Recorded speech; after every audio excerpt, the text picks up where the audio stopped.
जंतर मंतर में प्रोटेस्ट के दौरान पीएम मोदी पर रुचिका सिंह ने अभद्र टिप्पणियां दी, जिसके बाद उन पर एफआईआर दर्ज हो गई। इसके बाद आपको बता दें कि सीजेपी के फाउंडर अभिजीत दिपके ने अपना एक वीडियो जो है सोशल मीडिया पर डाला है, जिसमें उन्होंने कहा है कि अगर गाली देना गुनाह है तो सबसे ज़्यादा केस जो है वो बीजेपी के आईटी सेल पर होने चाहिए, नेताओं पर होना चाहिए, क्योंकि महिलाओं पर सबसे ज़्यादा अभद्र टिप्पणियां देने वाले और गाली गलौज करने वाले बीजेपी के नेता हैं और आईटी सेल है। वहीं उन्होंने कहा कि गाली देना कोई अपराध नहीं है, ऐसे में युवाओं को समझाया जा सकता है, ना कि उन पर केस किया जा सकता है। आगे कुछ उन्होंने क्या कहा, आइए सुनते हैं। हेलो एवरीवन, मैंने अभी देखा कि एक लड़की के ऊपर गाली देने के लिए केस किया गया है।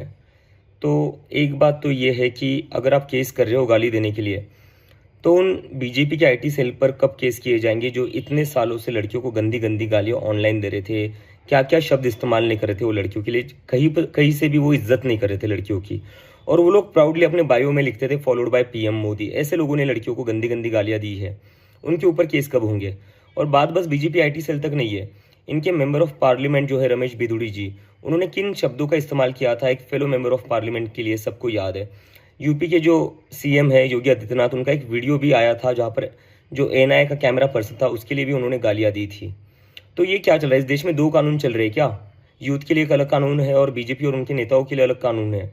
और गाली देना कोई अपराध नहीं है, गाली देना इज नॉट अ क्राइम। अगर कोई गाली देता है वो बुरा हो सकता है, वो बुरी बात हो सकती है, तो उसको आप समझाइए, उसको आप कहिए कि गाली मत दो। लेकिन केस किस बात पर किया जा रहा है? अगर गाली देने पर केस करना पड़े तो सबसे ज़्यादा केसेस जो होंगे वो बीजेपी आईटी सेल पर होंगे, क्योंकि सबसे ज़्यादा औरतों को गंदी गंदी गालियाँ उन्होंने ही दी है, और बीजेपी के नेताओं पर होंगे जिन्होंने इतनी गंदी गालियाँ इतने सालों से दी और पार्लियामेंट के अंदर भी दी है।